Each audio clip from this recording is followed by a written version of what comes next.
My name is Seffa and this is my grief story.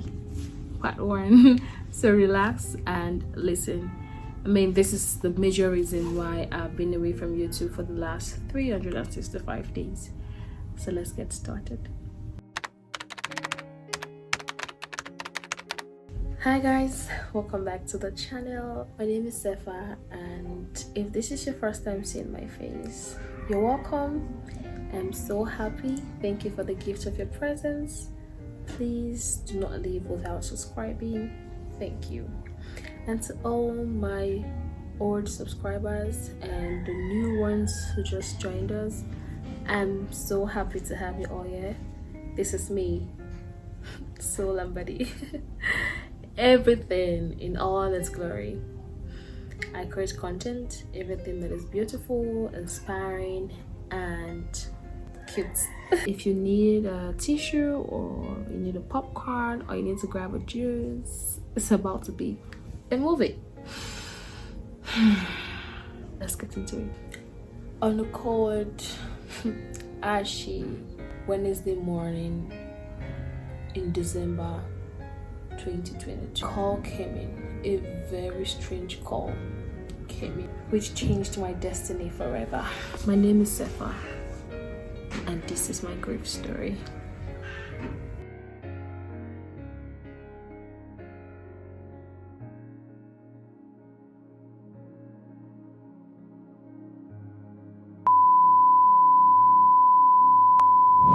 That I was done. I wasn't, but I believe that some things happen to us in order for us to have a first-hand experience of when we are telling our stories. This isn't my first grief that I've experienced. The first one was, I think, about 13, 14 when I lost my grandmom.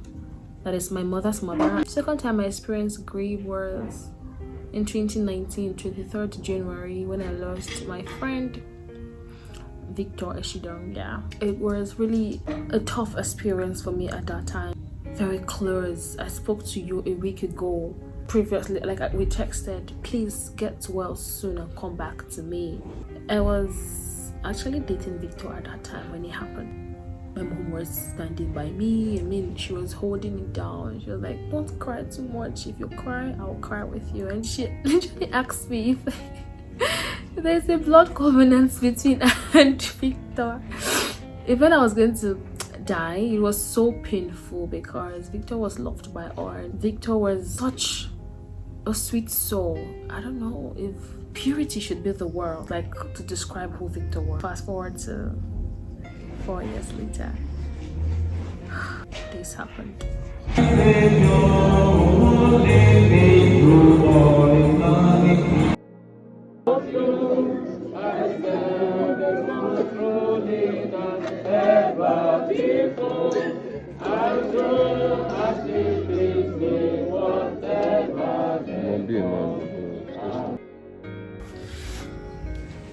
The first time I really experienced grief, it wasn't that deep, although it broke me. I was still in my teenage years, and of course with family they will tell you that isn't the end of the world.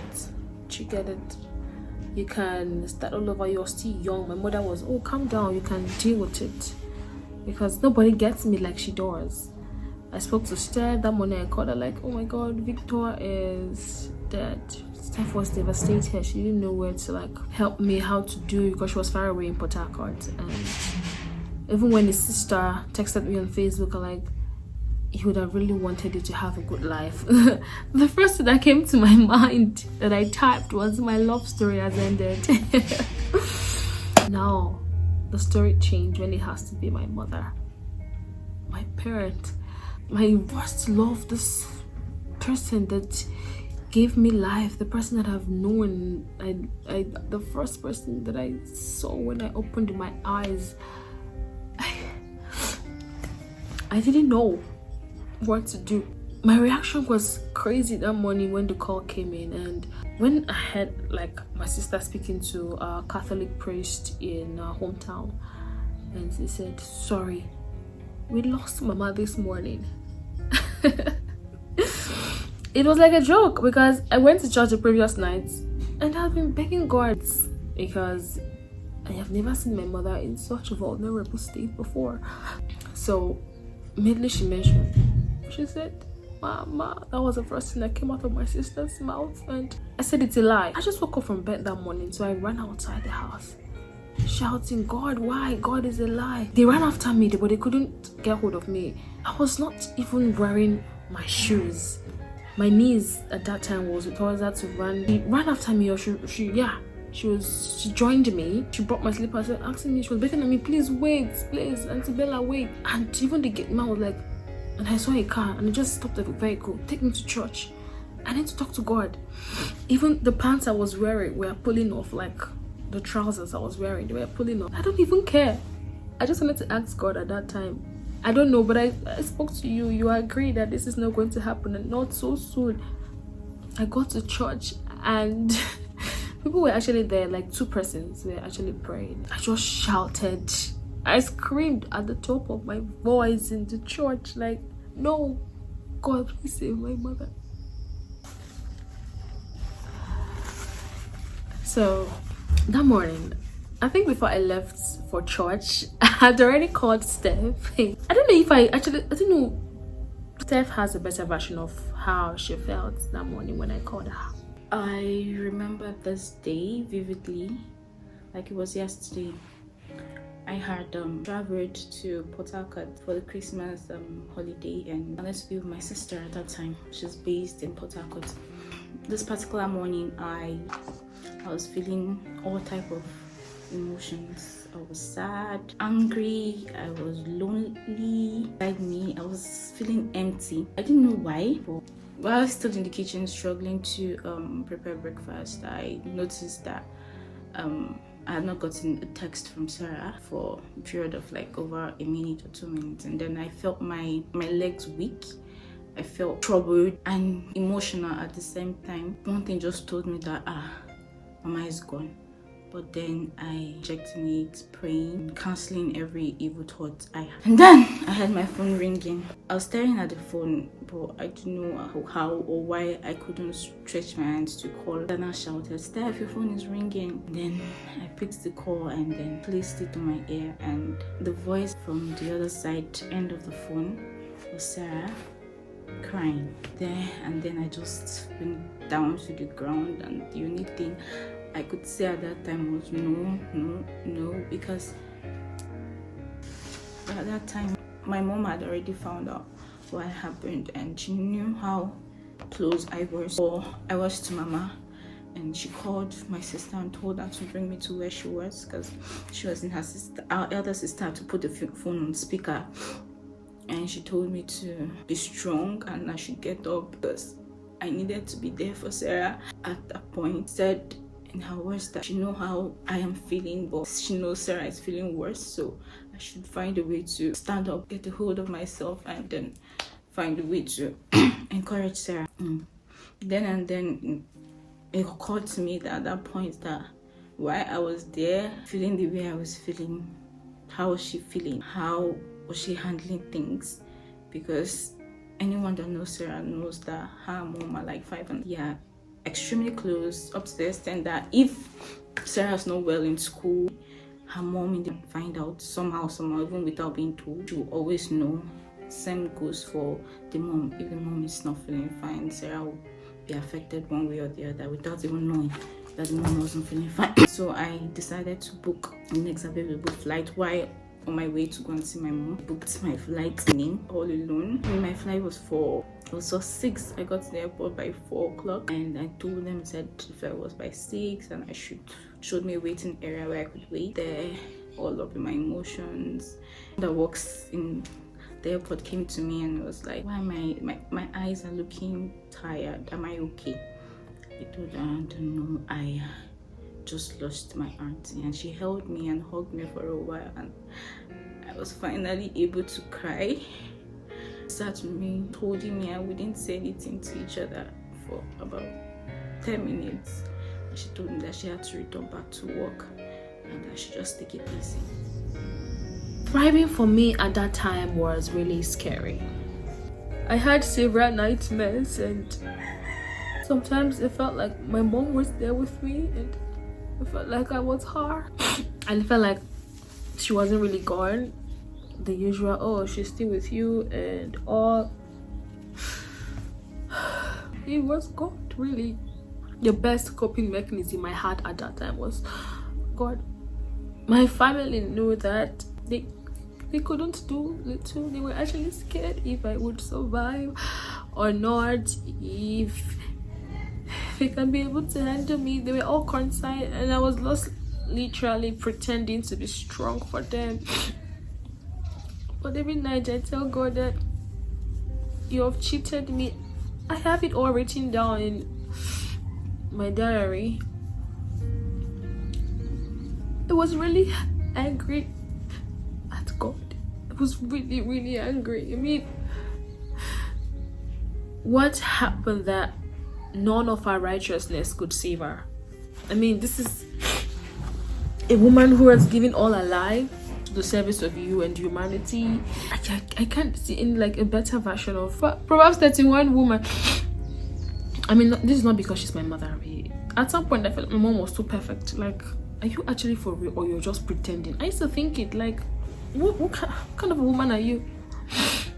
She's made her mistakes, but how can my mom be so scared of offending her children? I mean, that's a whole story. But how I coped, I know I did many things just to be safe.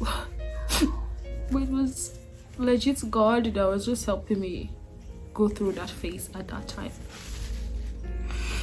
To be here now is God, really.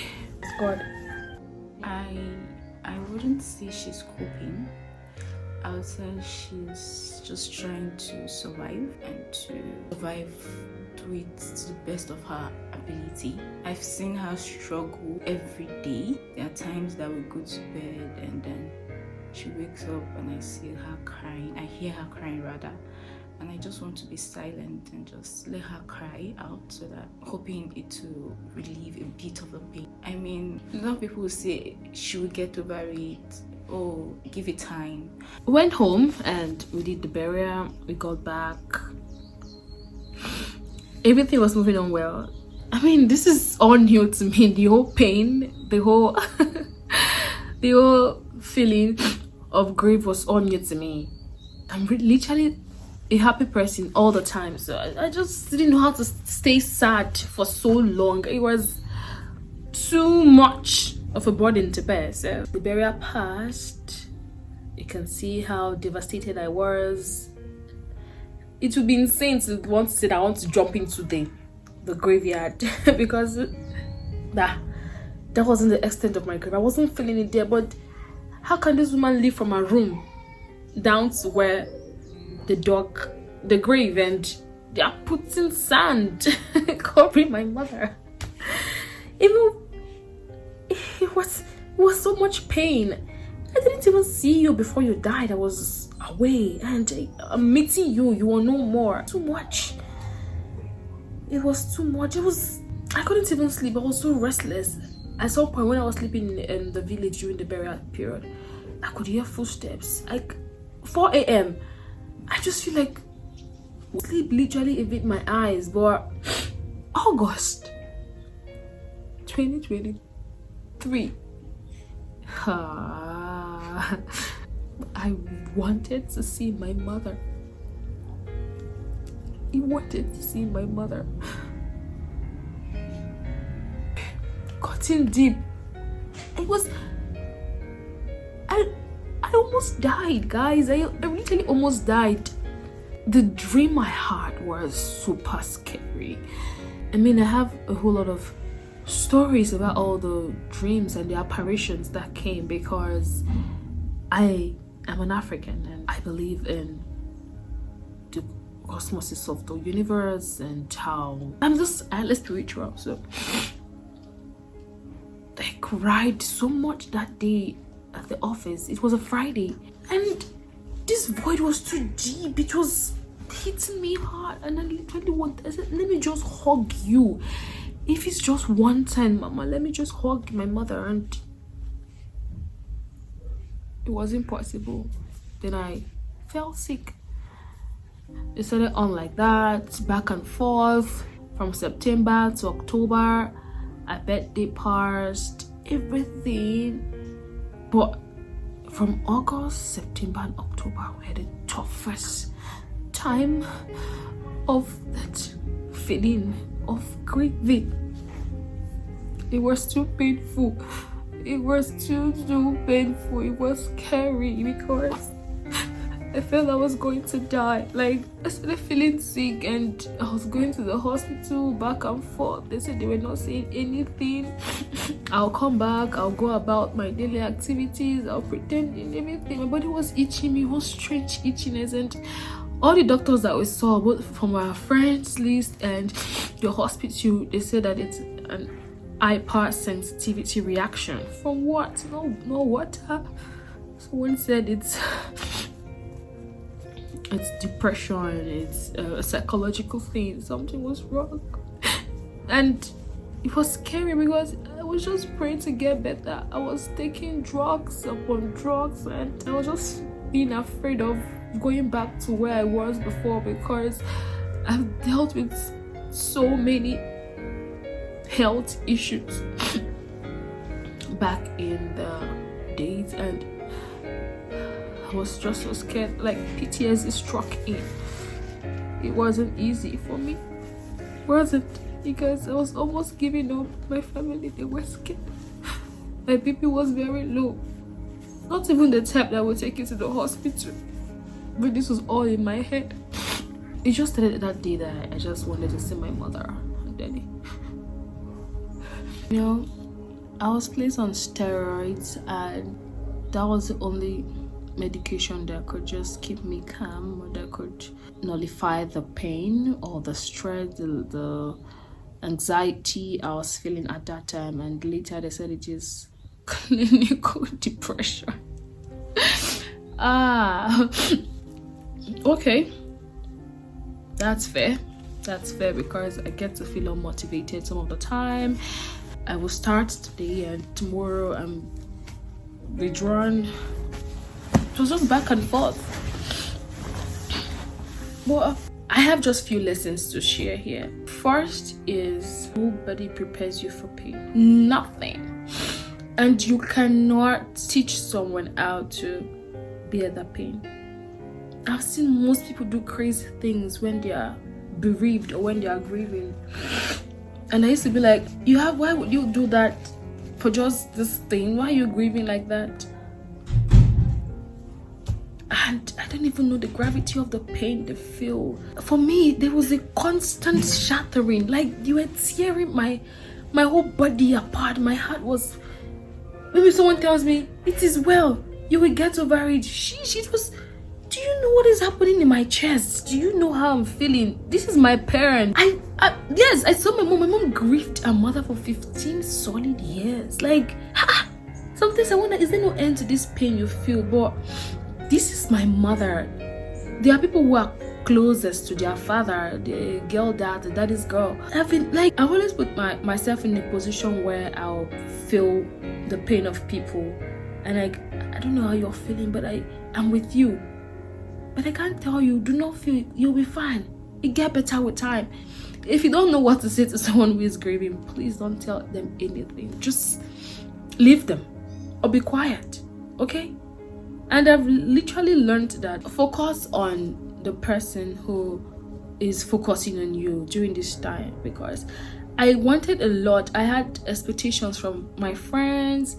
But if they can't feel my pain, they might as well not be able to share in my joy. It's just happening to me. I also learned that never say never. Never say it can never be me.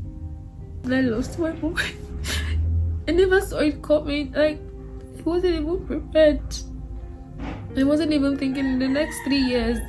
Sometimes it's even my dad that falls sick. Like, it gets crazy. Sometimes we get so scared what will happen to daddy. But look at the strong one. Just...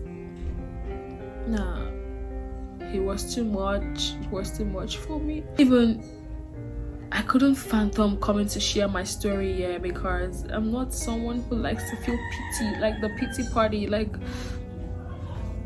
but you have to tell your story, and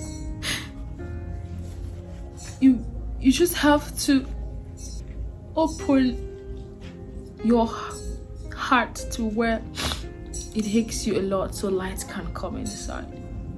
I'm still grieving. There is no end. It might even take 100 years if I'll live so long on earth to get over how much I feel about my mother, because I and my mother have sort of a strange relationship. I can't even place words. So, but I also discover why I was created. All this while I was like, my mom is my life, my mom is all I have. And God has been watching. God literally has said, oh, you want to sideline me? No problem. But that's coming to me. Let me see how you are not still going to be alive, because I am the one who created you. And I've learned that God is with me in the valley. I begin to see reasons why David wrote so many beautiful psalms. I was thinking, what he was actually thinking when he wrote Psalm 23. The Lord is my shepherd, I shall not want. It makes me lie down in green pastures. He restores my soul. I mean, my old faith testimony will come. Yes, will come with time. I will tell you guys how God showed himself to me more, and it deepened and broadened my faith in him with grief. So it's true, you get to discover God in the wilderness, but grief is a whole new level.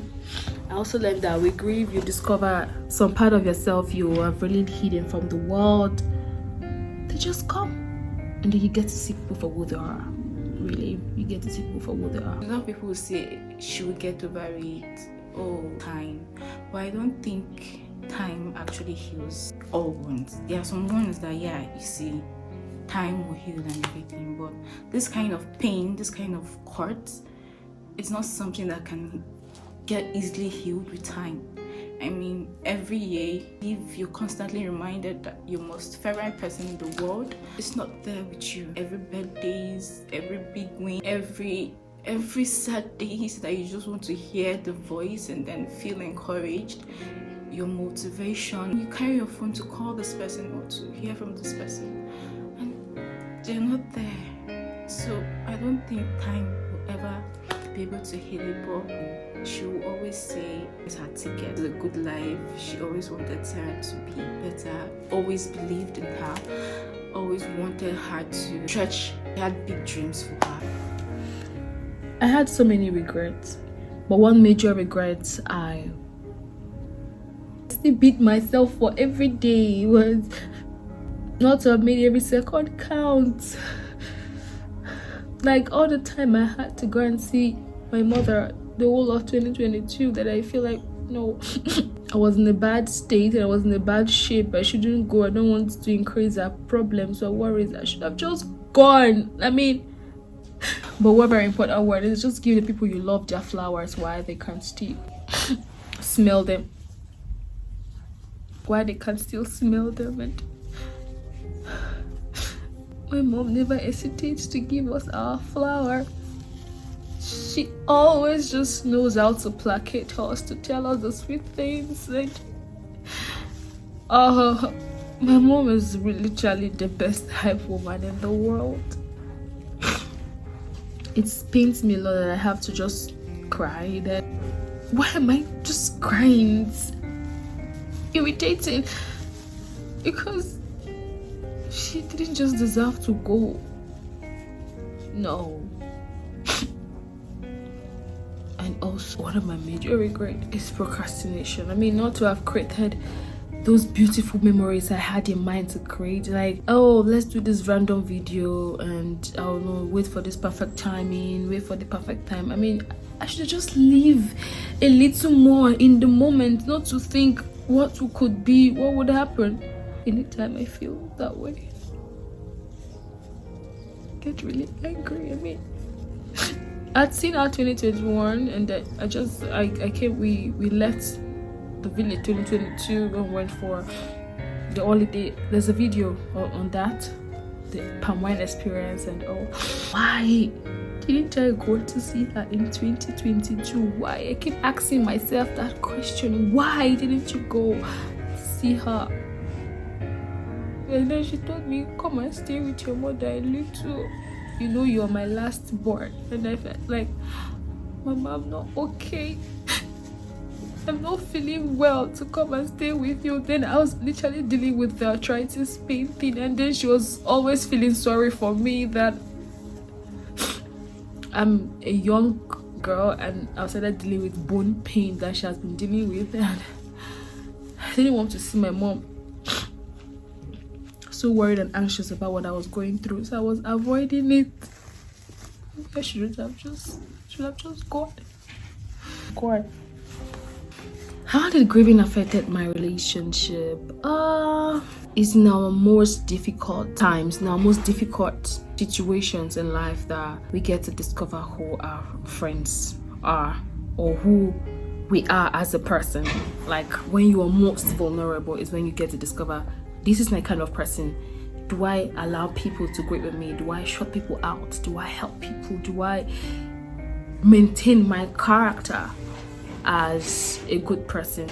Yes, that is what it is. So I think it affected some of my relationships. I mean, those that weren't meant to last and the people that weren't meant to be in my life anymore. Because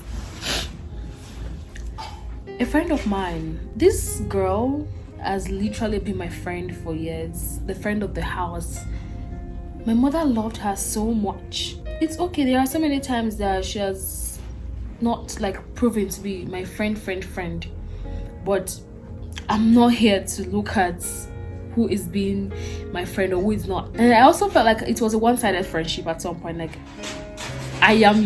you're my friend, but I am not your friend, okay? That's cool. My mom died, and then after she had like, the story, she said 1 or 2 stories. That's okay, no problem. And then it was so fresh, the pain was so fresh. She was actually calling me to talk about how I retorted or how I reacted to a message she sent about not being in the know that I lost my mother. And this is someone that will still have a picture in the house. Hey God, funny, the album, a childhood picture. So now, like, she said so many things, and I was like, why are you trying to create a conversation with me while I just lost my mother? You couldn't have just waited for like 2, 3, 6 months. Hey girl, let's meet up. You didn't react the way I wanted you to at that time. This is what it is. I understand that you're grieving. I understand that you are feeling bad at that point. But okay, let's talk. She was calling me that we should talk. I was really irritated. Like, is this person my friend at all? Why are you acting like this? And Steph was like, no, not everybody has like emotional intelligence. And I couldn't agree less, because that was what she was displaying at that time. You wanted us to talk in the midst of this thing I'm feeling. I spoke to her on the phone and that was it. She never called again. Even when I gave her the goodbye, you're like, don't Pele. That was the last message she sent during that time. Pele, you will get over it with time. You have lost a parent before. I wasn't in your life when you lost your father, but from time to time, I just try to throw in like, you have a friend here who cares about you. When she posts something, I'll be like, oh, that is there resting. I always, oh my God, it wasn't really my fault that you don't have or you lack emotional intelligence. You are my friend. And you acted like, wait, if it's a random stranger, I'll be like, this person doesn't even know me, so why do I care? It got me. And from that moment, it just opened my eyes that, oh, well, it is what it is. And instead was like, do not focus at this time, do not focus at the people who you really wanted them to be there for you and they are not. Focus on the people who are there for you, who will give heaven and earth to want to see you come out of this phase that you are. Because trust me, girl, if I were in your shoes, I would do even more. That's my kind of. I might not really be there for you as much as you want or say the right things at the right time. Really? But now we exchange reels. I will send you certain messages. I will do things. If I have to send you a cake, a flower, random things that will lighten your mood, that will make you happy. And I'll give you time to grieve. And you okay? I'm starting to see you coming out of the world. I will support you. That is my person. I wasn't expecting that version of me from her, but I was expecting her to do more because she's learned. So I think that was one of the major relationships he affected, and every other one that it affected that I don't know. I became oblivious of them because I got a very beautiful advice. Focus on those who really care about you, who are striving to be there for you, and not on those who do not. And that really helped me because two of my friends, they were there. They will give me time. How are you? They will send me reels to comfort me. I mean, I'm grateful for such friendships. They will come around. They want to buy this for me. They want to do that for me. It's not about the money, but you showing me that I can be there for you. They will send me the sweetest messages. They will encourage me time to time. When they see me coming out of my shell, maybe when I started posting on Instagram, they were happy. I wasn't even posting because I wanted to. Sometimes it's just validation, like, oh, I'm not alone. Because there are times when you don't even know what to expect from your family.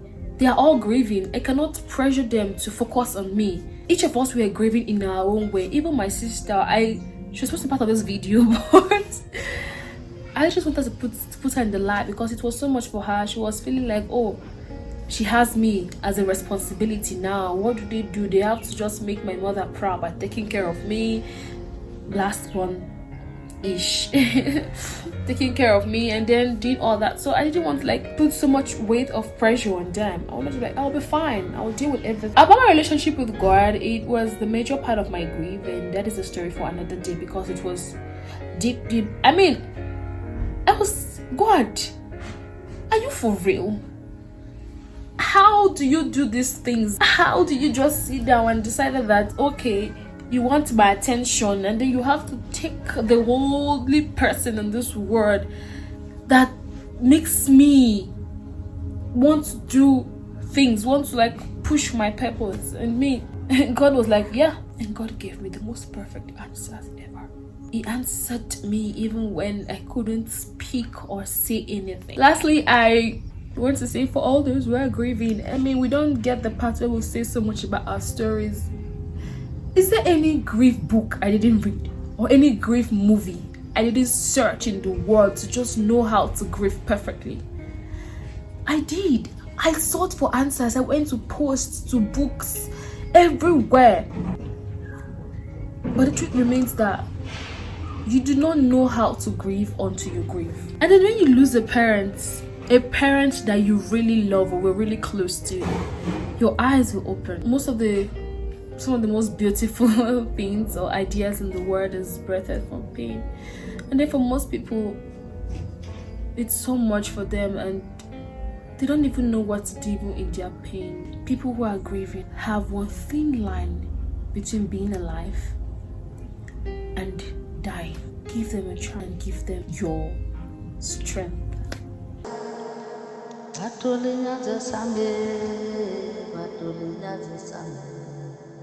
Batulinya zesame kakedindi nasona okoya mwenami obasura libo. Batulinya zesame